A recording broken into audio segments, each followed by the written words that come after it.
바울 사도는 자신을 지혜로운 건축자에 비유했습니다. 바울 사도께서 말씀하신 지혜로운 건축자는 이 땅에 하나님 나라를 건설하는 그리스도인을 상징합니다.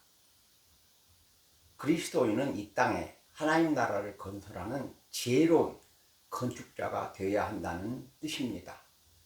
오늘은 지혜로운 건축자라는 제목으로 말씀을 강론하겠습니다. 성경 고린도전서 3장 10절에서 15절 말씀입니다. 첫째, 지혜로운 건축자는 자신의 재능을 100% 활용해서 하나님을 섬깁니다. 바울 사도는 10절에서 내게 주신 하나님의 은혜를 따라 내가 지혜로운 건축자로 일한다고 말씀하셨습니다. 하나님께서 바울 사도에게 주신 은혜가 무엇이냐? 하나님께서 바울 사도에게 주신 재능, 바울 사도가 하나님께 받은 달란트를 말합니다. 인간이 하나님께 받은 천부적인 재능을 카리스마라고 합니다. 인간이 노력해서 이룰 수 없고 인간이 노력해서 따라갈 수 없는 천부적인 재능을 카리스마라고 하는 것입니다. 나는 생각한다. 그러므로 나는 존재한다. 근대 철학의 시조이며 합리론의 개척자인 프랑스의 철학자 데카르트의 말입니다. 데카르트도 젊었을 때는 자기의 철학적 재능을 의심했습니다. 데카르트는 그의 자서전에서 나는 철학적 재능이 없다고 생각하고 수학자와 철학자의 길을 놓고 고민했다고 고백했습니다. 하나님께서 데카르트에게 주신 천부적 재능은 철학적 재능입니다. 나는 하나님께 어떤 재능과 어떤 카리스마를 받았을까? 자신의 재능을 알아보는 방법은 어떤 일을 할 때 일이 재미있고 다른 사람보다 능숙하게 일을 처리한다면 그 일이 바로 하나님께 받은 재능입니다. 매사에 부정적이고 나는 못한다, 그 일은 불가능하다고 말하는 사람은 성공하기 어렵습니다. 바울 사도의 말씀처럼 내게 능력 주시는 자 안에서 나는 할 수 있다고 도전하는 사람이 성공합니다.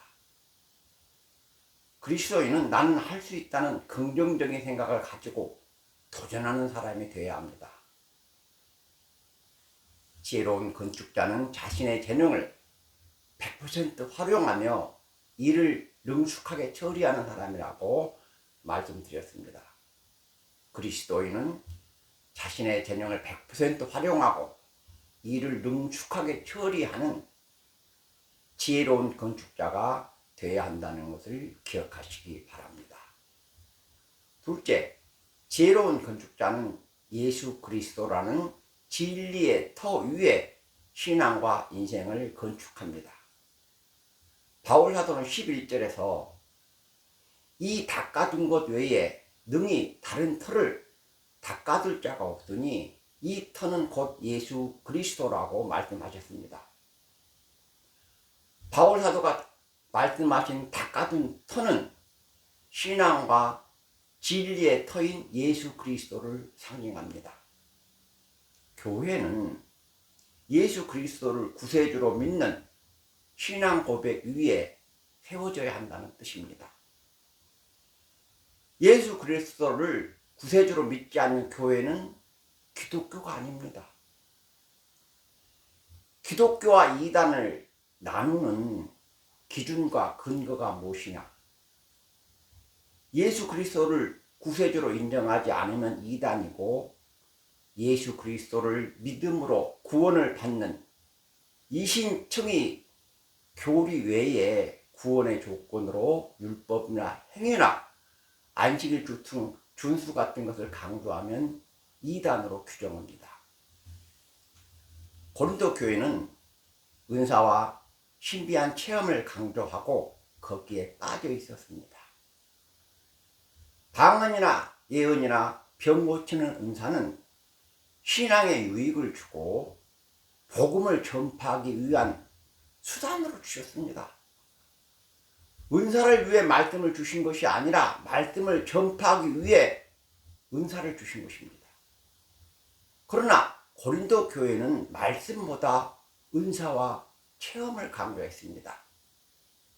그래서 바울 사도께서 교회는 예수 그리스도라는 진리의 터 위에 세워져야 한다고 말씀하신 것입니다. 예수님은 마태복음 7장 24절로 27절에서 누구든지 나의 이 말을 듣고 행하는 자는 그 집을 반석 위에 지은 지혜로운 사람 같으니 비가 내리고 홍수가 나고 바람이 불어 그 집에 몰아쳐도 무너지지 않을 것이다. 그 이유는 반석 위에 집을 세웠기 때문이다. 그러나 나의 말을 듣고도 행하지 않는 사람은 모래 위에 집을 지은 사람 같으니 비가 내리고 홍수가 나고 바람이 불어 몰아치면 집이 심하게 무너질 것이라고 말씀하셨습니다.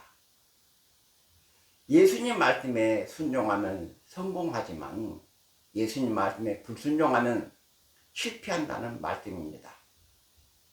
예수님께서 하지 말라고 말씀하신 것은 하면 안 되고 예수님께서 하라고 명령하신 것은 반드시 해야 합니다. 그러나 많은 성도들이 예수님 말씀을 듣기만 하고 순종하지 않기 때문에 신앙과 인생에 실패하고 있습니다. 지혜로운 건축자는 진리의 터가 되는 예수님 말씀 위에 신앙과 인생을 건축하고 예수님 말씀대로 행한다는 것을 기억하시기 바랍니다. 셋째, 지혜로운 건축자는 좋은 재료를 사용합니다. 12절에 보면 건축에 사용된 6가지의 재료가 등장합니다. 6가지 재료는 금과 은과 보석과 나무와 풀과 짚입니다. 금과 은과 보석은 하나님 성전이나 신전이나 왕궁의 건축에 사용했고 나무와 풀과 짚은 가난한 사람의 집을 지을 때 사용했습니다. 그리스도인이 예수님을 섬기고 하나님 일을 할 때 좋은 재료를 사용해야 한다는 뜻입니다. 왜냐하면 하나님께서 불로 그리스도인의 공적을 시험하기 때문입니다. 그리고 금, 은, 보석은 불에 타지 않고 변하지 않는 진리를 상징하며 나무와 짚과 풀은 비진리를 상징합니다. 이단과 그릇된 교훈을 따르는 자들은 절대로 하나님의 심판대를 통과할 수 없습니다. 돈이 많은 부자로 하나님을 믿었던 사람과 가난한 형편에서 하나님을 섬겼던 사람이 죽어서 하늘나라에 갔습니다. 하늘나라에서는 천사가 구원받은 성도들이 살아갈 집을 지정해 주었는데 천사는 가난한 사람에게 대궐처럼 크고 아름다운 집을 지정해 주었습니다. 이어서 천사는 부자를 데리고 작고 초라한 집들이 있는 곳으로 가서 이것이 너의 집이라고 작고 초라한 집을 지정해 주었습니다. 그래서 부자는 천사에게 아까 그 사람은 좋은 집을 주고 왜 나에게는 이런 집을 주느냐고 물었습니다. 그러자 천사는 부자에게 하늘나라의 집은 인간이 세상에서 사는 동안 헌금하고 봉사하고 하나님을 섬긴 데 따라 받는 것이다. 가난한 사람은 가난한 형편에도 하나님 나라를 위해 저렇게 큰 집을 건축할 만큼 많은 것을 드렸지만 네가 하나님께 드린 것으로는 이런 오두막밖에 지을 수가 없다고 말했습니다. 바울 사도는 15절에서 누구든지 그 공적이 불타면 해를 받으리니 그러나 자신은 구원을 받되 불 가운데서 받은 것 같으리라고 말씀하셨습니다. 공적이 불타면 부끄러운 구원을 받는 자가 된다는 말씀입니다. 천국에 간 부자는 부끄러운 구원을 받은 것입니다. 말씀을 맺겠습니다. 첫째, 지혜로운 건축자는 자기 재능을 100% 활용해서 하나님을 섬긴다고 말씀드렸습니다. 둘째, 지혜로운 건축자는 예수 그리스도라는 진리의 터 위에 신앙과 인생을 건축한다고 말씀드렸습니다.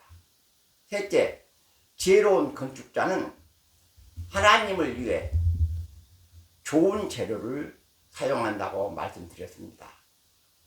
좋은 재료로 하나님과 예수님을 잘 섬기시는 지혜로운 천국의 건축자가 되시기를 주님의 이름으로 축원합니다.